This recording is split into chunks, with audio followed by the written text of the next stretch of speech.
Welcome to Women in the Music Industry, the podcast that shines a spotlight on the remarkable women who are breaking barriers and making their mark in an industry that has long been dominated by men. I'm your host, Rob Wells, and I'm thrilled to have you join us on this empowering journey. Each episode of this podcast will be dedicated to exploring the inspiring stories, accomplishments, and struggles of the extraordinary women who have defied the odds and made waves in the music business.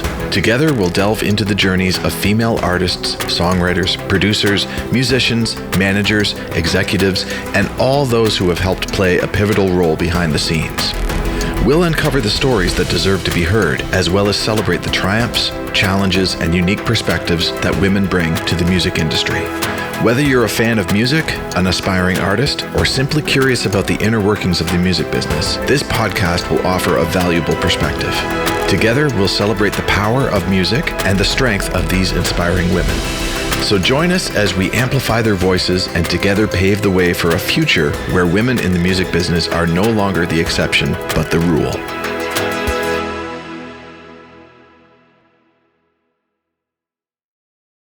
Today's podcast is sponsored by the Songwriter's Piano, an easy-to-use app for songwriters and lyricists to use when coming up with song ideas when there's no instrument around or nobody to play one. With the Songwriter's Piano, one can easily play commonly used pop songwriting chord sequences at the touch of a screen, in any key, in 3 different chord variations, all played on a gorgeously recorded grand piano.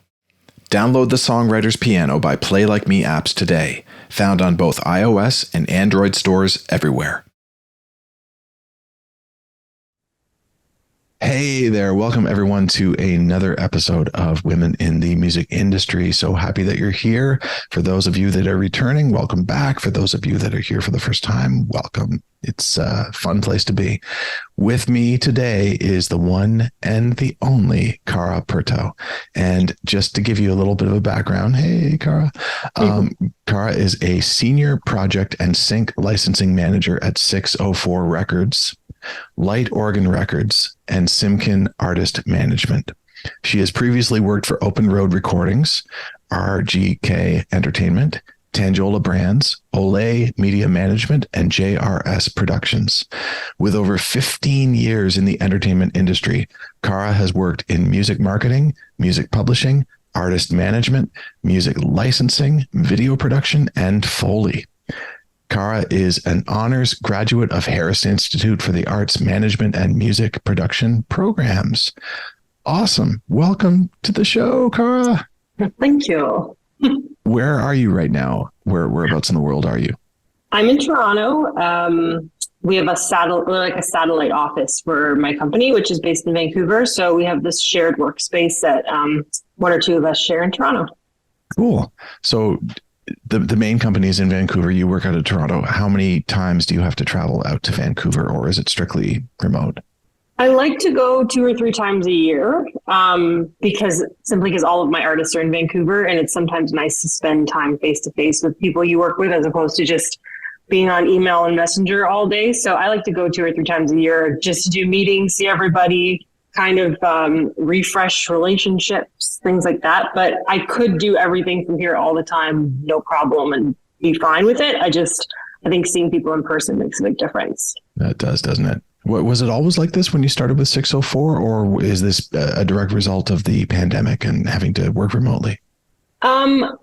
It's always been like this, except I kind of moved my way up. I came in as a coordinator, and so I didn't really get the same opportunities. And then as I've been here over the years, the higher up I move in my position, the more those relationships are important, the more I need to see people, the more freedom I have to do those things. So at the beginning, I never went to Vancouver, and now I like to go 2 or 3 times a year. Who doesn't like going to Vancouver, though? I mean, honestly, what a great place that is. They have everything. I get to see like not the best parts of Vancouver because our office is kind of in a weird place in town. I hear the rest of it's really nice. I just never get to really see it. Yeah, you get to see the airport and the car ride to wherever it is that you're working, and then the 4 walls of the room that you're in.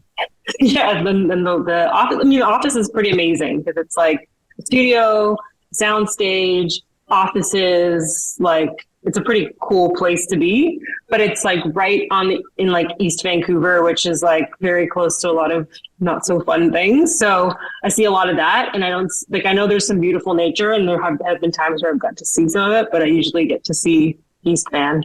That's pretty much it. And it's the kind of thing too, where as soon as you're done your work, you pack up and you head right back to the airport. You never plan an extra week to be out there. No, it's always like go there, meetings, artist meetings, which are always fun because it's like I'll go for dinner with my bands or drinks with my band. So I get to like but it's like, it's not like I'm going sightseeing or actually seeing Vancouver. Yeah, I just had the same experience going to Ireland and working there for a week. And I just thought, man, I've never been to Ireland before. I'd love to go and hang out. And then I start thinking realistically about doing that.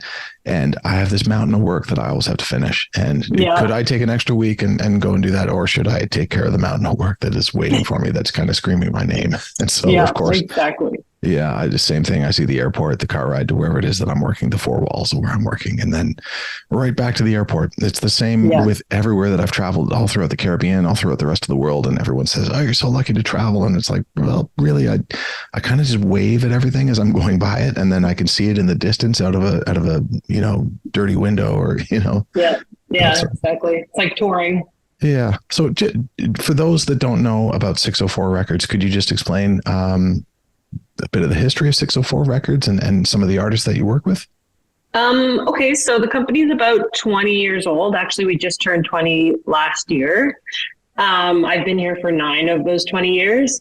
We are a record label and a management company as well. And some of our bigger artists you may know, Carly Rae Jepsen, Dallas Smith. We used to have Theory of a Dead Man. So there was Marianas Trench. So it's like when we first started was a very rock heavy label, and it slowly moved into pop. And now we have a mix of everything from R&B to pop to alt to indie pop to alt rock to like rock pop. We've got it all. Everyone's in Vancouver. I'd say we have like 23 or 24 staff, except for maybe 3 or 4 of us in Toronto. So that's where our 2 offices are. And let's say those are the recognizable artists on the label. Wow. So cool. So cool. Okay. Well, I want to know how you got there, but if you wouldn't mind telling me the long or the short story of your musical history and how you got to where you are today. That is a long story. Okay. I'm down. So when I was a kid, I used to sing and dance. I was my passions. And I went to an arts high school in the suburbs called Unionville High School. It was an arts program mixed with kids that were in the arts and some that weren't. And I was bused to the school every day for vocal. So I was in their vocal program, which was musical theater, classical music. I learned how to sing opera. And then I also got into their after school dance program and tried to juggle that for a while, but it was a bit too much. And I always wanted to be a singer. That was my dream. That's what I was going to do. And the only options they gave you coming out of school is you can go to UFT for opera, you can go to Humber for jazz, or you can go there for musical theater. And I didn't want to do any of those things. I love musical theater, but it's very competitive. And it was like not a very healthy, positive, happy place. Like auditions are tough and kids are competitive and mean. And I was like, that's not what I want. I want to like be like a pop artist. So no one could help me figure out how I was going to do that. And I was like, there has to be some sort of school or something I can go to. And then a family friend said that they had known someone who went to this school called Harris Institute, which is in Toronto. And I was like, I looked it up and I was like, this is exactly where I want to go. So it was a program for music business, artist management. There was a production program, which was separate. And I was like, I want to learn it all. Like if I'm going to be an artist, I want to know what my producer's supposed to do, what my manager's supposed to do, how my royalties work, how does a label work. I'm not going to let anyone take advantage of me. And I'm going to make my way in the industry as an artist by working in the industry. And that way I can have a paycheck that wasn't working at like a fast food place or like a restaurant or something, and still pursue music. So that was the plan. I went to Harris. Did both programs. I was one of 2 girls in the producer program, which was awesome and very underestimated because I didn't already have like a like at this point, Pro Tools was a thing, but it was like we were still learning how to splice like tape when I was there. So women doing production at that point was like very few. And so I came in and I constantly got underestimated and ended up getting the highest marks in the class and getting a scholarship that paid for a chunk of my tuition. And then I was like, okay, well, where do I want to go now? Like, I don't think I have the personality to be a producer. I think you have to have like a certain type of ear, patience to like listen to a kick drum for 8 hours in a day. Like, I did not have that. That was not for me, but I liked that I knew how to do it. So if you needed me to record a session or set up Pro Tools or Logic, I could do all of that. And I'd applied for a few jobs and nothing was coming through. And then I got a job in Foley, which was through a teacher of mine who had taught post audio. And he's like, you work really hard. I have a friend who's looking for an assistant. Would you want that job? And at that point I was like, I'm not going to work at McDonald's or Starbucks. So I'll take whatever job comes my way, even if it's not in the plan. So if anyone doesn't know, Foley is sound effects for film and TV. So it's like hand claps, body pats, footsteps, like that's all done in studio. So I did that for a year. I was an assistant. It was a very cool job, but I very quickly was like, this is not music. And I could easily get sucked into this career. And this is like not the career I want. So I was like prepping shows, like we worked on Bones. I don't know if you've heard of that show, or King of the Hill. And I would like prep all the sessions and cut in background noises and all these things. And then I just emailed my old teacher, Harris, and I was like, I don't want to work in this. Are there any other job postings that have come up? And he sent me a job posting for Olay, which was a publishing company and now called Anthem. It was like an assistant role or like an intern role. So I went for the interview, and apparently it was down to me and one other girl. And now one of my best friends, Jen Highland, was looking at the resumes, and the other girl who was interviewing me said, which of these two resumes do you like? And she's like, well, the girl who can record things and do business is like, that's the person we want in our office. So I got hired for that job. I was there for 3.5 years. I was the coordinator. So in that time, I was still trying to pursue my own music. And I ended up actually, because I worked in publishing, learning a ton about songwriting. So I started writing my own songs and collaborating with people and trying to, get into that side of the industry, which is very hard, especially when nobody knows you. And also what I didn't know at the time was like trying to work in the industry and trying to be an artist was kind of frowned upon, because nobody wants their junior employees trying to network at their events as an artist if you're an employee of the company. So it became something that I had to like almost walk a very thin line of like networking and making contacts, but also not doing anything to get myself in trouble at my job.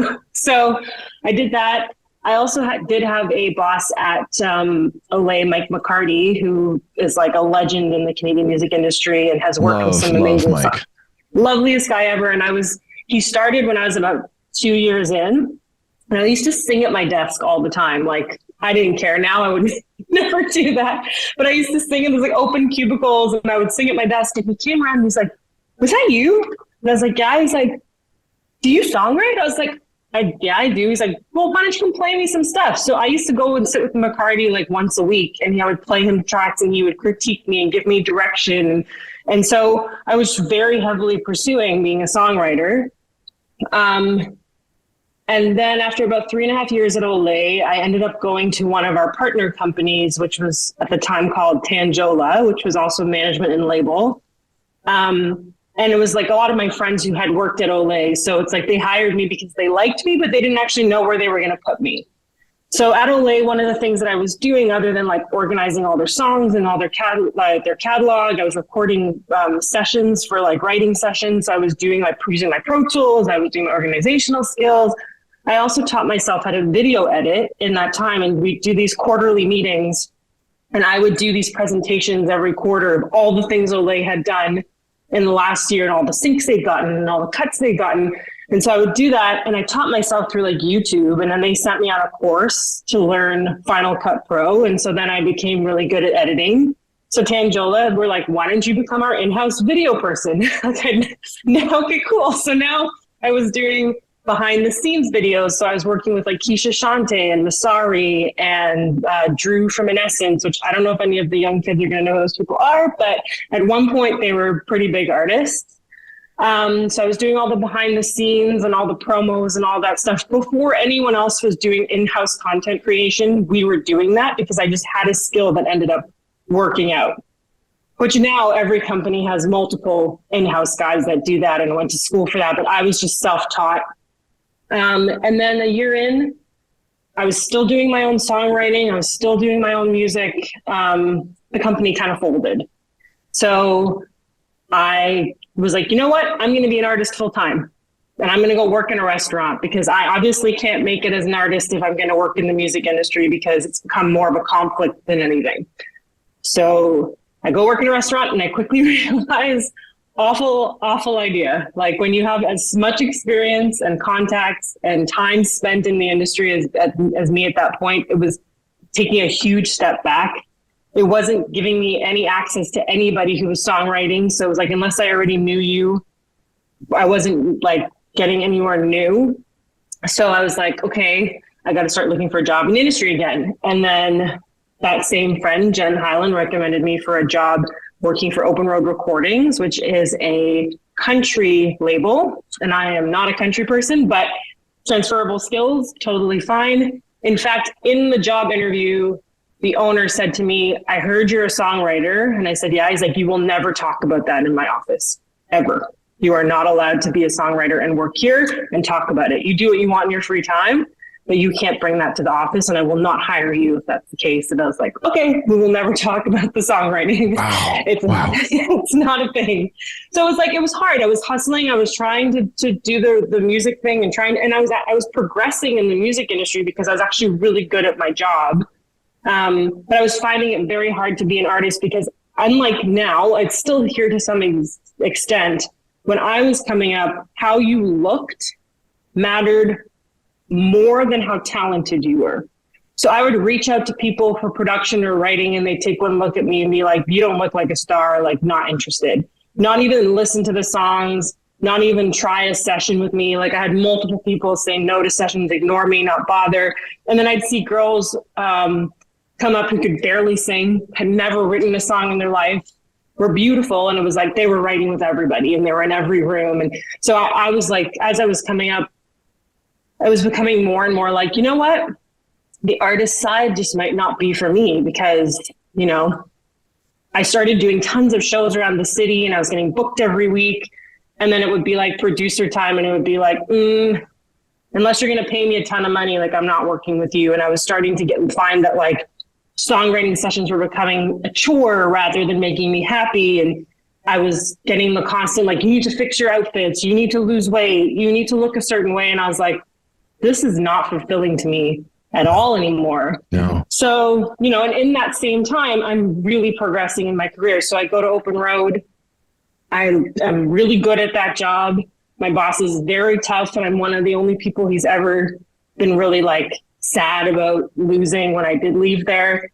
And people were starting to get to know me. I was like, oh, that's the girl who works at Open Road. Who's like really efficient and really on top of stuff.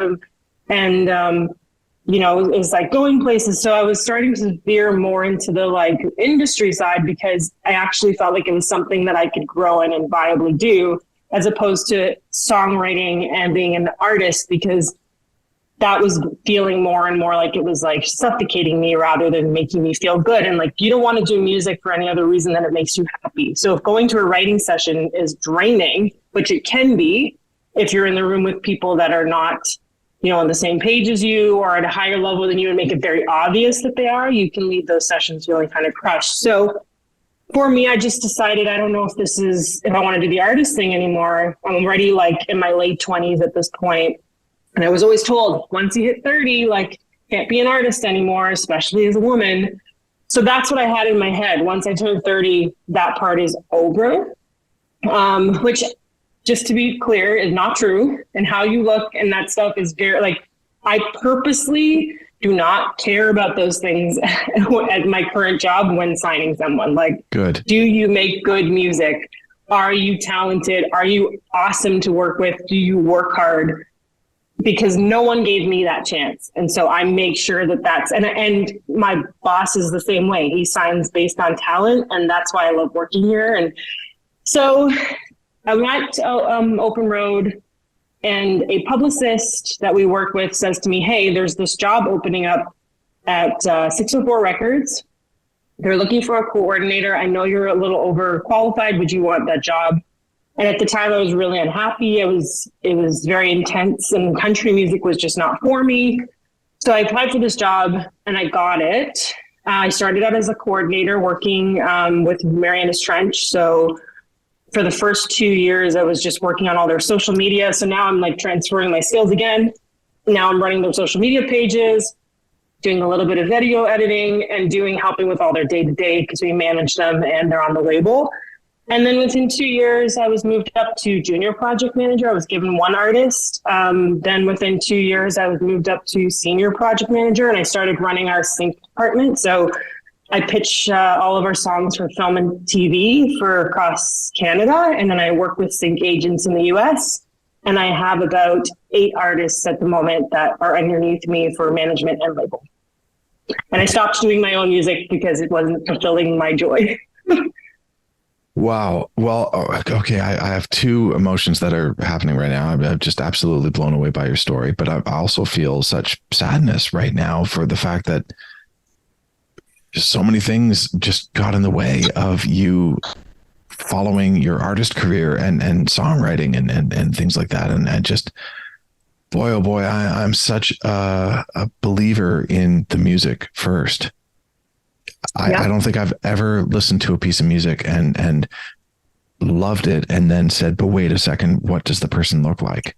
I don't even think most of the time they would bother listening to the music. It would be like, even for like, it's even why I didn't go into musical theater, because it'd be like, oh, you look more like a secondary character. Like you look like you're not like you look like you're, because I'm Jewish. It was like, oh, you're from Jewish descent. You look like the like funny sidekick character. And I would always get those parts. Or I remember auditioning for like a theme park to do their live shows. And it was always like, the costumes are already pre-made at a certain size. And unless you like blow us away on like another level, we're not going to like we'll put you as like a backup, but we really want a specific look and you just don't have it. And that was like a constant theme in that world too. And I'm sure tons of people went through that in the 2000s. Like if you look back at like how unhealthy female pop artists were at that time, you know, that was common. And whereas like now it's like we've got, you know, the Adeles and all of those people and you know, talent, you know, if I had been this extraordinary, like Adele level talent, it wouldn't have been a problem. But I wasn't. I was like every other artist who wanted to be an artist. You know, every now and then someone shines through for X number of reasons.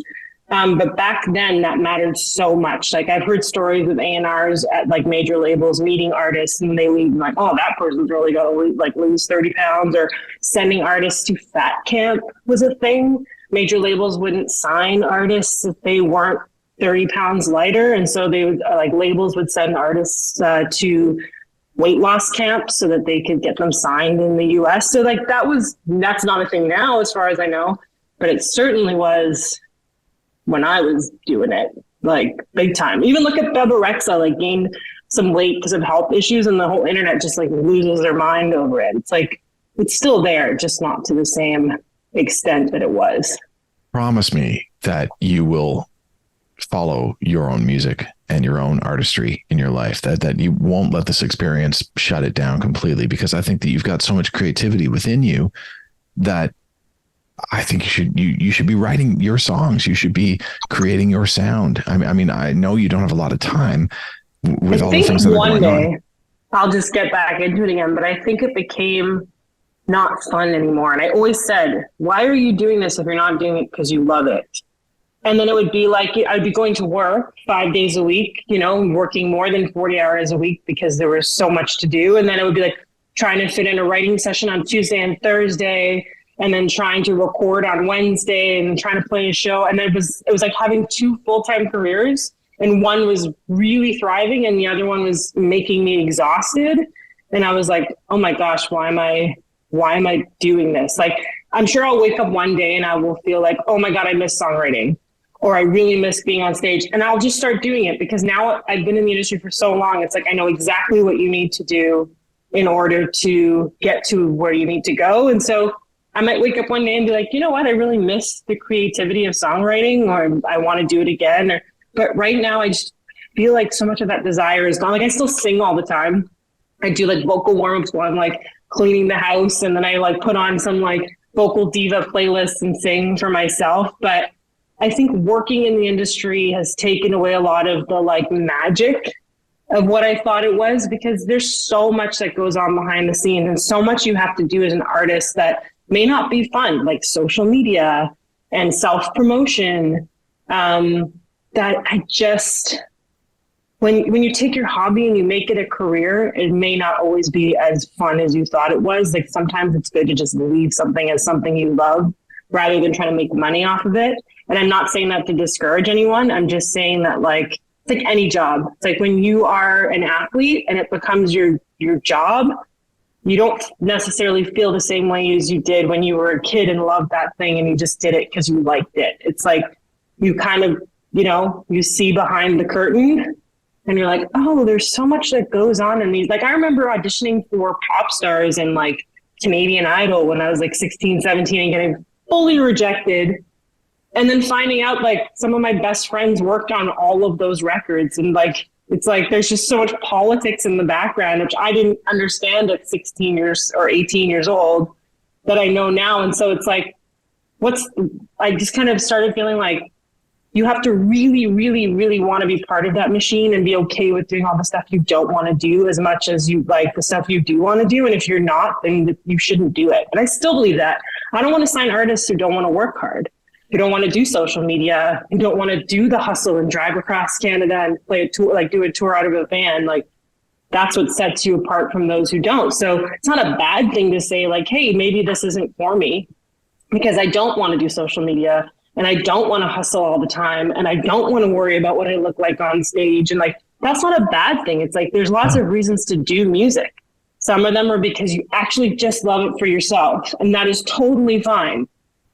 Because I think being a successful musician as a career is not necessarily the same thing as just loving music. I think they're two different things that unfortunately come together, like commerce and art. And that's a constant discussion that's been going on for hundreds of years. Like, when you start selling art, it starts to become something completely different. So I don't think either is good or bad. I just think it's like, what do you want for yourself? You can be an artist that's part of the machine, and that's for some people. Or you can be an artist that's not part of the machine and just making music because you love to make music.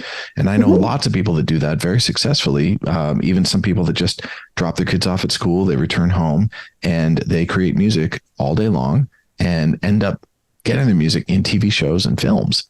And they don't have to tour. They don't have to do the Instagram, the social media thing. They don't have to do any of that stuff. They then finish up at the end of the day, go pick up their kids, make dinner, have a great night. And that's their life. And I spend so much time trying to explain that to artists too. Like, even though they're signed and they're producing for people and they're in their own band and they're doing this. And it's like, to me, like that's the dream is you get to be creative every single day. And whether or not it goes huge or not, you still get to do it every day and make a living off of it. And to me, like those are the luckiest people. And I don't think they realize it because to them, they haven't made it in this big way that they see in their heads. And I'm like, but to me, you get to go in and produce music and write your own music and do shows with your band and do this and do that. And you don't have to work in a restaurant.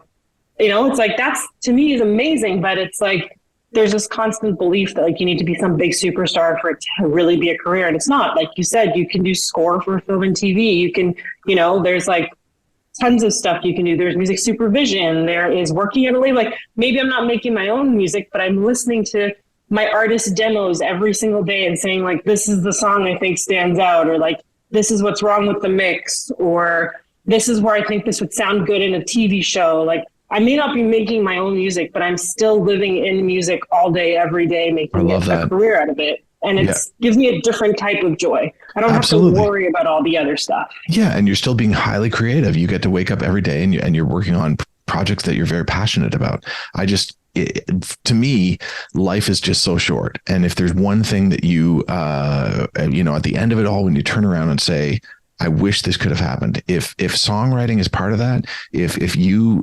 releasing your own music to the world is part of that, I really wish that for you. I really wish that at some point you will come back to it, and you don't have to be part of the machine. You don't have to be part of the machine. You can be if you want, or you can just do it on your own. And I always say, mathematically speaking, 8 billion people on the planet, 0.001% of the population will probably love what you do, which is not that much, but that's millions of people that are. And I say that to people all the time. Like, we have a guy in our office, he does video production, and he out of nowhere just released like a song that he produced 2 weeks ago. And I'm like, oh my God, I'm actually so impressed that you did this. Like, it's good. And I even said to him, like, do you want advice, direction? Do you have questions? And he was like, oh, are you offering? And it's like, that's my viewpoint is like, if you go out and do it and I am happy to give advice. Like, I am happy to be involved. And maybe one day I'll wake up and want to do that too and just put stuff up, because like, there is no gatekeepers, not the way there used to be.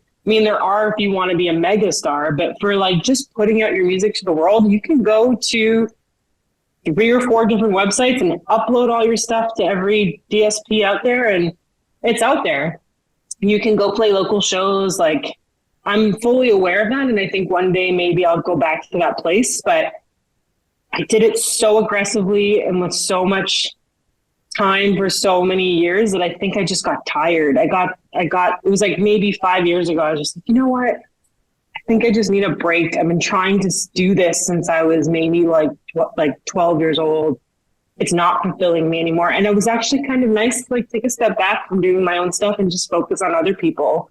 Mm-hmm. And I like that I'm at a company where, you know, at most places, like, you're the marketing manager, you're the A&R, you're the sync person. Like, I'm everything. I manage, I market, I do sync, I deal with like what songs we're putting out. I can have a say in who we're signing. I run a song camp where anyone from across Canada can apply to work with our producers and writers.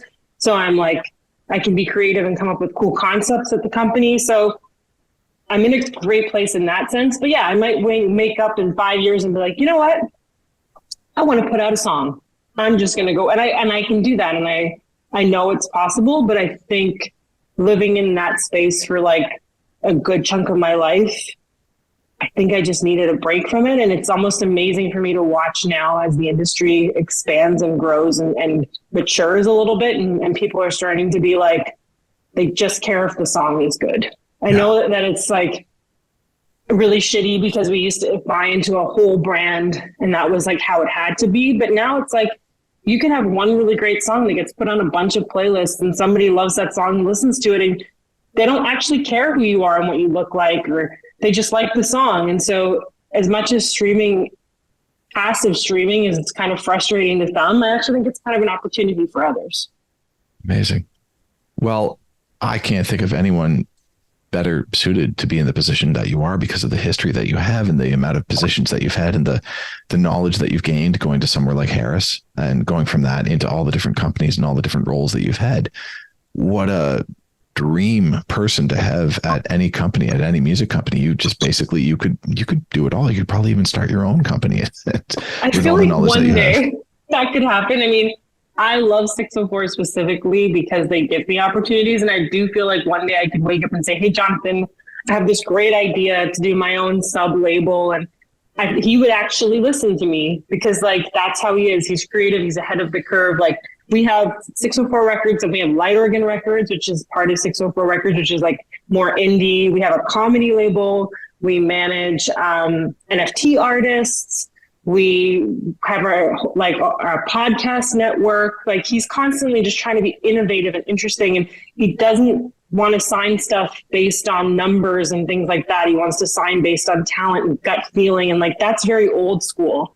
And we've had so much success that, you know, in the past really allows us to keep signing stuff that we're passionate about as opposed to like a numbers game. And sometimes that can be really tough. And then sometimes you get a really great hit out of it, right?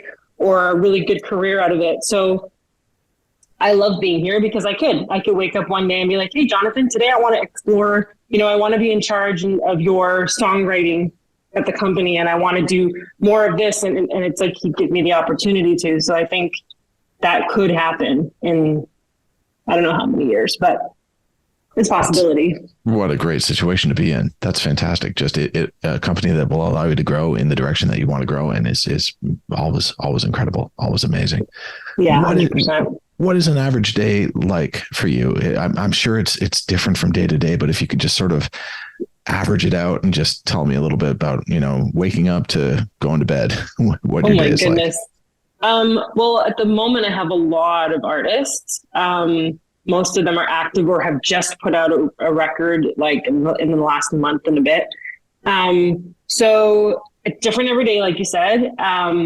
I have multiple group chats with multiple bands going at the same time. So I'll wake up to messages because they're all in Vancouver. So I'll be in bed and they'll be messaging me till like 2 a.m, but I have it on Do Not Disturb. And I wake up and it's like, one band we're talking about touring and like, where are we booking their hotels and do we need rentals and what's going on with that? And we advance the show. And then the next artist is asking me about their next single and when are we putting it out and what are we doing for artwork and have we, dealt with the artwork yet? And have we got promos for the release yet? And who's working on those? And then I'll get to the office and it will be like, I'm looking at a contract for a producer that Jonathan had sent to me overnight because we just did a song with someone and I needed a contract. So checking through the contract, making sure the terms are right, sending that out to the producer.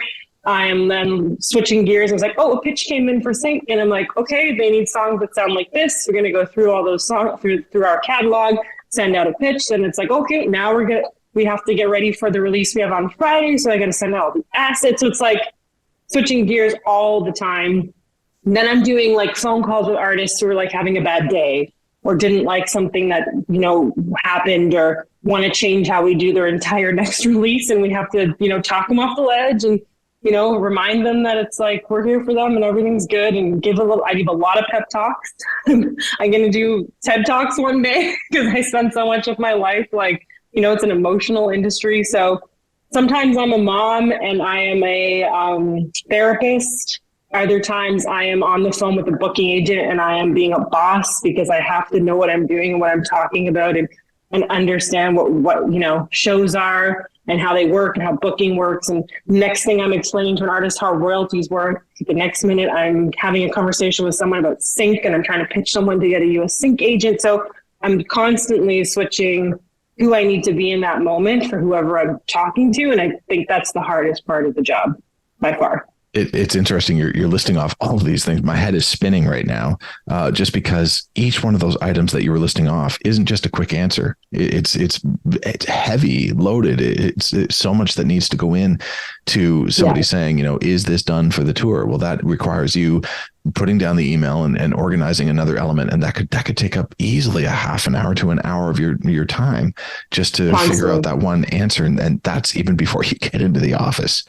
Yes, exactly. So luckily I have a coordinator in Vancouver. She is amazing. So she helps with like a lot of stuff. And also her being in Vancouver, she can go to the photo shoots and the video shoots and all those things. So artists have someone with them when she's there. But yeah, it is like, it's all over the place. And then we're setting up photo shoots and we're hiring video people and we're hiring stylists. And it's like vetting all of those people and making sure the artist likes it. And it's like, it's just constantly like, now we're here, now we're here, now we're here, now we're here. Wow. I'd rather do that than go and just like, you just have to market. You just have to buy ads. Like, I just think that would drive me crazy. I've always been someone who's like, give me 10 different things to do. Otherwise I'll be bored. Tell me, what is your favorite part of the job that you have? What do you love? If you could pinpoint one thing. I love setting up people to work together to make music. Like I love that's where the song camp idea came from, because I like being someone who's been in the room songwriting with multiple people. I can see what comes out of collaborations you never thought of before. And then this amazing song comes out of it. So for me, it's like, oh, this artist should work with this producer. Like I want to put them together and see what they come up with. Because I think at the core of me, publishing was my absolute favorite thing I ever worked in. May not have been the company I wanted to work for, but I loved like the song camps, and I'd listen to all the demos that would come in and I would say, this is the hit. This one needs work. This one's amazing chorus. this one could be pitched for Simkin. Like part of my job was to listen to every demo that came in and then tell the group, these are the 3 you need to listen to of the 15 that came in this week. And like that to me is still like the essence of like you hear a song and you're like, this is the hit. Because I was always that kid. Like I loved pop music. Anything between 1990 and like 2015, you play me one note, I tell you exactly what song it is. And I know every word to it. Right. So my favorite part is like the actual song part of it and putting people together that you never would have thought of and seeing what comes out of it. Amazing. Tell me, what kind of personality, what sort of skill sets does somebody need to be in your position? I think my most important skill set is empathy and reading a room. So knowing how to adjust who I am to talk to the person I'm talking to. So for artists, that's a huge thing.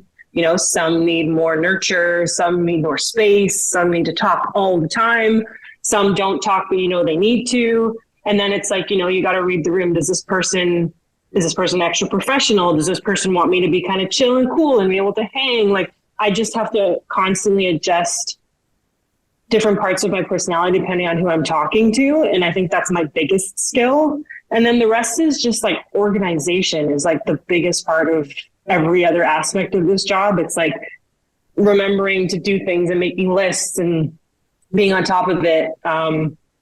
But I think my biggest skill is just like adjusting who I am for who I need to talk to get what I need from that person or give them what they need. And I'd say that's a really hard skill to hone, but I think you kind of have it or you don't. That's I think you definitely have. You have to have all of these skills and personality traits in which to rock this position. You're also a great human being to hang out with. I've been with you a couple of times at Imstafesta, I think it was, when we sat back and we were listening to songs, and just your ability to just pinpoint exactly what needs to change within the song, how to make it better. Just having that natural instinct.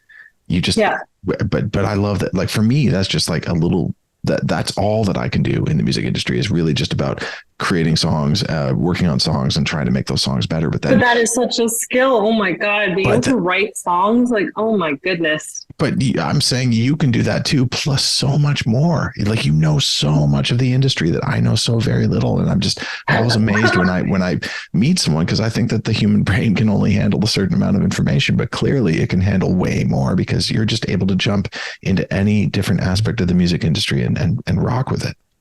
I would say I'm high functioning hypervigilance and anxiety, which is like, it manifests into something good. For some people, that can be really debilitating. But for me, it's like this need to be on top of everything and organized.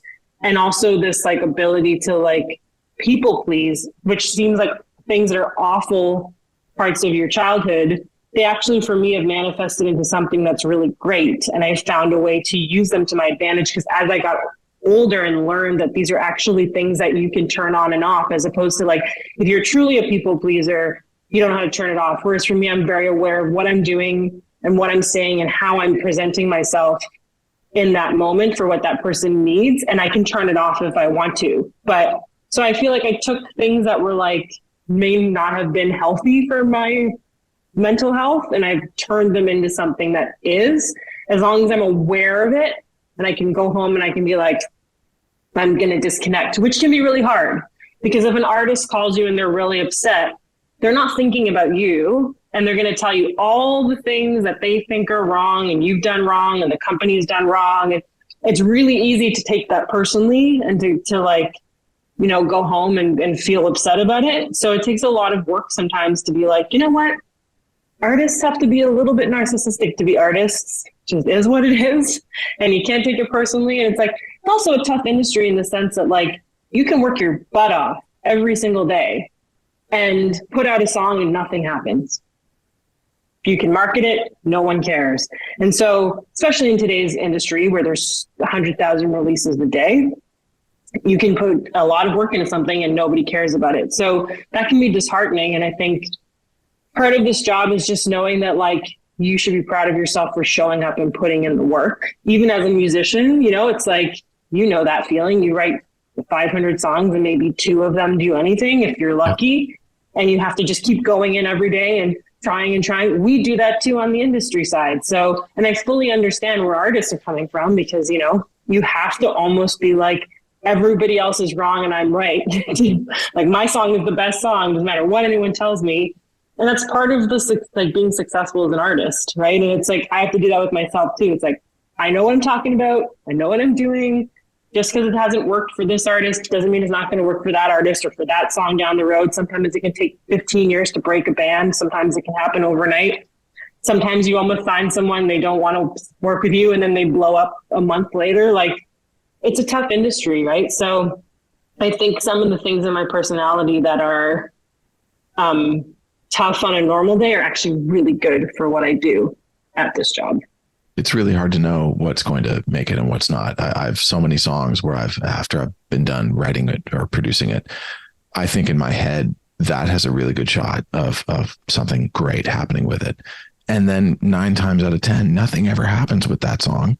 And the song that I don't really care too much about, not that I don't care about my songs, but the one that I think maybe is a lot less of a chance, those are the ones that take off. And it's just there is no rhyme or reason. It's kind of like predicting the stock market, what's gonna rise, what's gonna crash. And there was a funny thing that happened where they had a cat walk across on the floor. They put all these stocks on the floor, and this cat just walked across all these stocks, and whatever stock that the cat touched as they walked across, they invested in that, and it performed way better than these professional people that read the stock markets, just predicting which ones were going to fly and which ones weren't. There is no way to know what's going to take off and what's not, but the whole point is to keep the heat turned on and keep trying. Because if you don't do that, then you miss out on all the future potential opportunities that will be coming down. And I feel like I am a perfectionist. I'm an extreme perfectionist, and someone who, because I have all of these skills and all of this background, I think I probably have like 200 songs I've written, and I've released one that I took down ever because it was always like not good enough, not going to be good enough. I'm like so overly critical of myself that like I think I was my own biggest problem. Like I could have released stuff myself and done it on my own and been like, screw all these people and what they think. But I think the more I knew about the music industry, the more it was crippling me that nothing I did was good enough. And it's even, sometimes I feel that way now, like I feel responsible for artists' careers, and it's like, that's not really in my hands. Like what people are going to like is what people are going to like. And you can't be overly critical, and you just, and like, I mean, one of the great things about Jonathan is he doesn't really control what artists put out. He wants them to decide what they like. And like, once you've been signed, you pass the audition. And sometimes artists give me stuff and I'm like, this is not it. This is not the single, but this is what they want to put out, and we're going to go with it.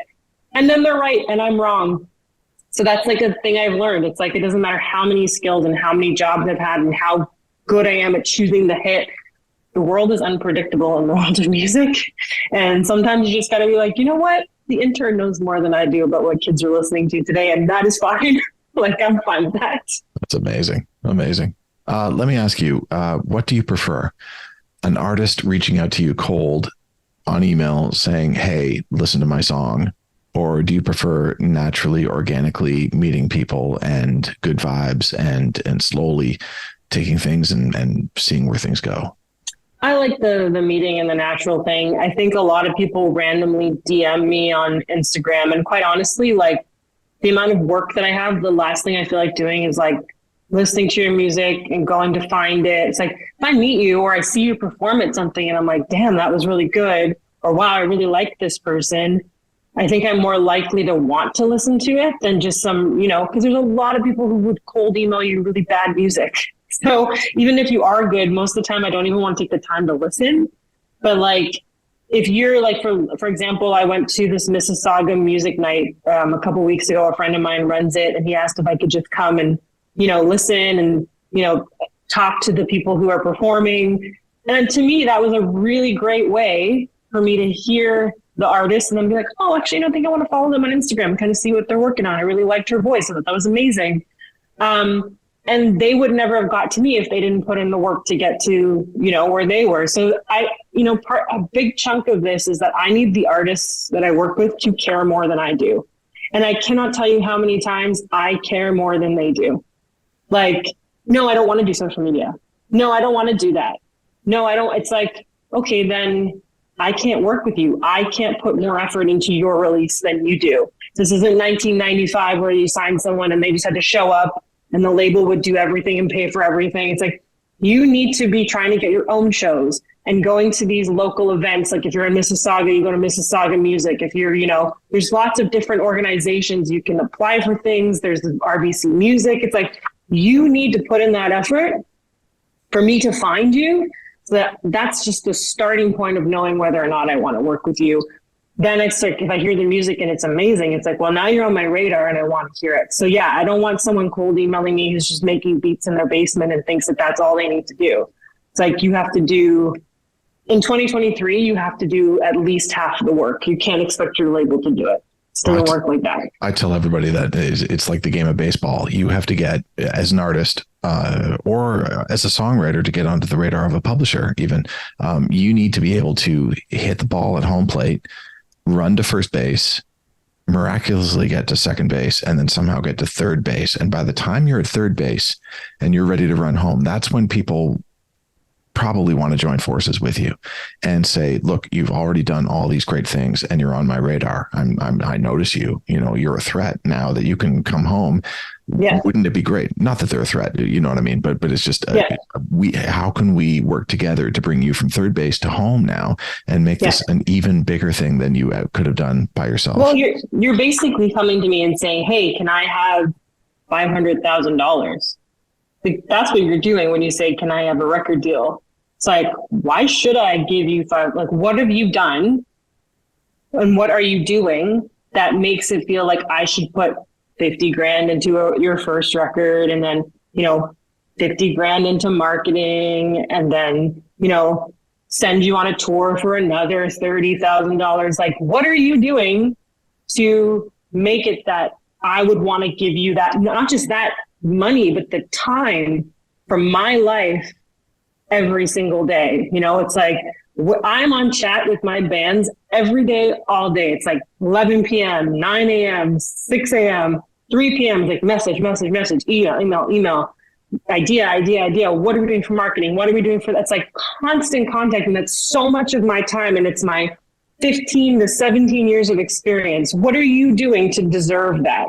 And you know what I find so often? A lot of artists are not even interested in trying to make an impression.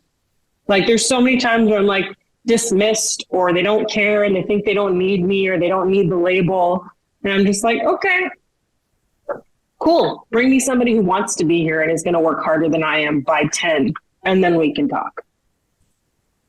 Wow. Please tell me, though, that you are surrounded by artists that just want to work hard. Like, I from the sounds of it, 604 is doing so well that it must be filled with artists that are just really driven, really talented, and really great people, and people that you want to work hard for. Amazing artists on the label that really do work hard. And in the past I have encountered some who don't. And, in those cases we make the decision, like, is this the right fit for them? Like, should we? But I definitely think that, I'd like to become a little bit tougher about who because a lot of the time I get excited when I hear something that's like, oh my God, this is so good. And then they write with our writers and I'm like, oh, every song they're doing is amazing. And then we go to do a release and it's like, where is this person? Why do I have to have multiple conversations about them posting or promoting themselves or getting out there? And it's like, okay, this is not going to work. So I think that's a lesson I've actually learned in the last 5 years, is because I realize there's times where I just get so excited about the talent that I don't even think about the hustle. And now I really, really learned that I don't want to work with artists who don't work harder than I do. It's the same for me as a producer. I have a lot of artists that come to me and that they're at the beginning stages, and I love working with people at the beginning stages. We get to experiment and try to develop something interesting and cool.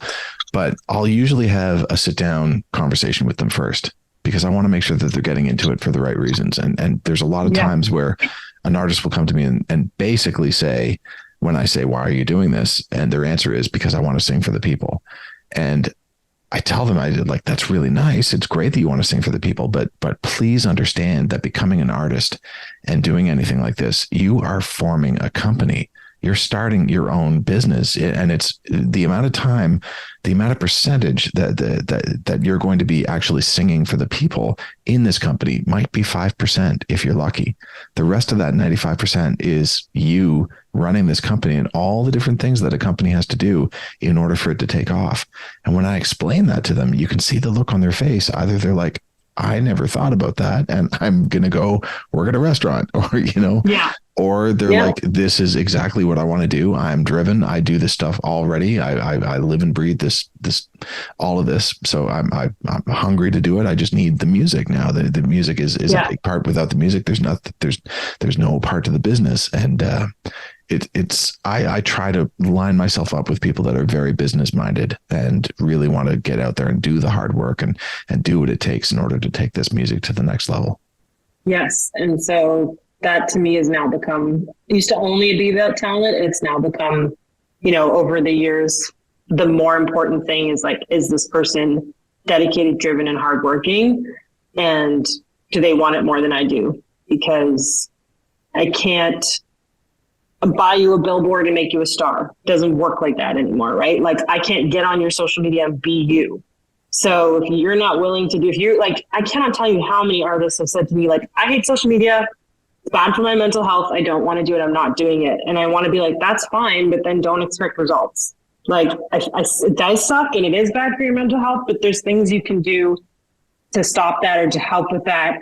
I even say, do you want to send me the content and we will post it so you don't have to look at the comments. We will manage it. We will make sure, like, no, just not doing it. And to me, it's like, okay, you've given up on your release. Maybe that was cool 10 years ago. It is not. It is the number one way to discover artists. Now, even if I bought a billboard and I put your face on it, people, the first thing they're going to do is check out your Instagram or your TikTok to see if they like you and what other music you have. Like it's not the same as it was before. And plus, if you're a passenger in the car, you're typically not looking up at the billboard. You're down looking at your phone where the social media is. And it's the equivalent. If you have a of billboard, you got to put a code on it so you can scan it and go to their social media. Like, so I know. If an artist doesn't want to do that, then you don't want to be, you want to do that. You can be a musician. You don't want to be like a signed full-time artist. That's a very different thing than just being a musician, So, But it is the equivalent of you putting up your hand every day and saying, world, here I am. And this is what I do. And you just need to do that in order for people to follow you, to find you, to find your music, to listen to you, to then tell all their friends, I just found this great piece of music, this great artist, and you should listen to it too. And that's how you build a following. And that's how you get people listening. And that's how you have an active career. Nobody's asking you to become a videographer and do something overly complicated. It's like, if you want to sing for the people, get on your phone and sing for the people in the hallway every single day. Yeah. People have very low attention spans. Algorithms pick you up here or there. It's not like you're going to bombard people. Like, you could post 5 times a day on TikTok and maybe only get to 1/15 of the people who follow you. So it's like, go and sing. Singing is the thing you want to do. Go sit in a bathtub and sing every single day. Yeah. Eventually someone's going to hear you. It's like, if you want to play your guitar and sing in the forest, do that every single day. Like, no one's saying you have to do a TikTok dance or make jokes, or like, if your thing is like, I just want to sing for people, then just sing for people. I do just want to tell jokes, then go on your TikTok and tell jokes every day. Like, it doesn't have to be, it should be stuff you want to do anyway. Like, when I was an artist, I used to come home from, like, when I used to sing all the time, I would come home and I would sing every single day for hours just because I loved it. It was like practicing for vocal class and like all these things. And it was like, if I had TikTok or Instagram, I would have been posting daily videos of me singing like Mariah Carey songs, or like, look what I could do with my vocals today. Like, and if that's a chore to you, then do you want to be an artist? Because you should want to do that all the time. Like, that's how I see it. Exactly. Like, with the whole social media thing and posting videos, don't do something that you're not comfortable doing. Do something that you really would just, as you said, naturally do on your own, because whatever takes off, if it's not naturally who you are, you're going to hate your life. So make whatever it is that you're trying to promote, what you naturally wake up every day thinking about and wanting to do throughout the day, post that. And eventually you'll find people that are just like, oh, you know what? I feel the same way. I'm going to follow this. And if one of your posts, if each one of your posts ends up getting you one extra follower, it's totally worth it. It's totally you get 10 people to buy a shirt and there's your like income for the week, or the month. It's like, we need to stop thinking world domination. This isn't 2000 Pussycat Dolls or like, Britney Spears. This is like, find your unique market, small as it may be, and those people can be the ones who support you, and then you can have a career. It's like, a lot of artists have day jobs and they're artists. Like, that's totally fine and acceptable, and you don't have to do this all day every day and get paid for it to be considered a musician. Like, you can have other jobs and still come home every day, and you're a DJ. I love watching guys who do cool mashups on TikTok. Are you a producer? I love when producers are like, now we're going to make a song, and they like show you their beats. You're a songwriter, show us your writing process. Like, it shouldn't be a chore. And if it is a chore, then you're doing the wrong thing. Or maybe you shouldn't want to be like a full-time paid musician. Maybe you should, write music for fun for yourself. And there's nothing wrong with that. So true. So true. Man, these are words of wisdom. I love it. I've learned. We could go on and on for hours. Before I let you go, but this has been amazing. I've been so educated in so many areas of the music industry just talking to you. We got to do a part 2 if you're down. Yeah. I could talk forever about myself. Please do. Please do. I love it. Could you give any words of advice to the next generation of people that are wanting to get into the music industry in whatever avenue that is, just from your own experience? Do it because you love it, not because you think you want to be famous or make a ton of money. Work harder than the people you ask to work with you. And I could say, like, don't listen to what other people say, but like everyone says that. Like, if you want to do it, just go out and do it. It's like my favorite movie of all time is Sister Act 2. And she tells Lauryn Hill, there's like a book about this guy who writes about wanting to be a writer. And she says, like, if you want to be a writer, then write. You're a writer. And she says to Lauryn Hill, if you want to sing, then just sing. And then you're a singer. And I'm going to say the same thing. Like, don't do what I did and try and fit into all these things that you're not, and, obsessed to the point where you end up hating what you're doing. Like, do it because it brings you joy. Work with people who bring you joy, because I'm telling you, if they don't, they never will, and they're not going to be good to you. Find people you trust. Work with those people. If you work with only one other person ever in your whole life, congratulations, you're Drake. Like, just follow your gut, feel good about it, and if it doesn't give you joy, don't do it. And that is literally it. Just because you don't make it as a massive success doesn't mean that you're not talented or worth it. The industry is not about who's the most talented. It's about trends and luck. And so it's like, believe in yourself, enjoy yourself. It's not fun. Don't do it. And don't think just because you didn't make it as a superstar, you're not talented enough. It has nothing to do with that, because there's artists who were huge in the 70s who would never fly today. There's artists who sound like Taylor Swift now who would never get a chance, but just missed the boat by a few years. Like, don't let expectations of what you think should be dictate your career, because it's not real. Amazing. Kara, thank you so much. Really appreciate you being a part of this. And I'm going to tell everybody that they need to listen to this podcast. It's been phenomenal. So good. So good. I'm inspired. I'm ready to run out and somehow I managed to inspire people while talking about how discouraged I am. I don't know how I do it, but it's a talent. It's a true talent for sure. You could put that on your resume for I complain, and in the end it makes you feel really good about yourself. Yeah, I don't think you're going to need another resume, though. I think that you're rocking where you are, and I think your next logical step is your own record label, your own company that you can set everything just the way you like it. But it sounds like it's pretty amazing at 604 right now. And I'm so happy to hear that for you. That's great. That's great. Thank you so much. Thank you for spending the time, and I look forward to part 2. Me too. All right. All the best to you. We'll talk to you soon. Thank you. Okay. Bye. Bye-bye. Stay tuned for the next episode of Women in the Music Industry, coming soon. Let's embark on this incredible journey together, celebrating the women who are reshaping the music business one note at a time.